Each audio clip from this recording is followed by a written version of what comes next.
super important for people to understand that when we are talking about Christ, when I'm talking about Christ at least, and a lot of people, they're talking about the Christ consciousness of unconditional love, which is also Buddhic consciousness, which is also Krishna consciousness, and there's a lot of other different cultural forms of consciousness that came through a prophet or a being or a deity in various different cultures that represent this unconditional love energy. It's not about religion. Like, religion was used to cap this energy and make it something smaller and more defined, but a lot of the time, even religion does not grasp the concept of Christ or Krishna consciousness. It's love. Concept of unconditional love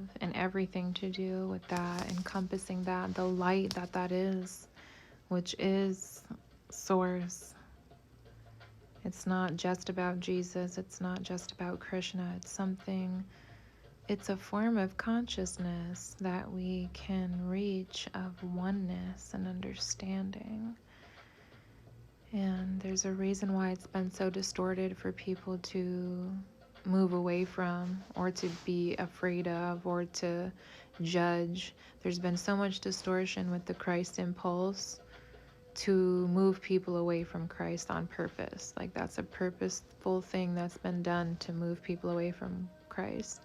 And it happens through the infiltrations with the church. A lot of things will happen that people will see that's not Christ-like, and they'll move away from the church thinking that all people that claim to be followers of Christ are like that. And really, it was just that particular establishment and the people there, they had some spaces of infestation. And this is where, we start weaving in other cultural practices, because it's not just about Christ consciousness. And if you move past these other religions that came in after the Gnostics and after the Druids and after the Essenes, the original Christ carriers, the messengers with Christ that worked with the earth and worked with the plants, it's a lot different than what we understand a Christian to be in this world now. And we weren't even called Christians then. It's more along the lines of a mystic, a true mystic who operates with love.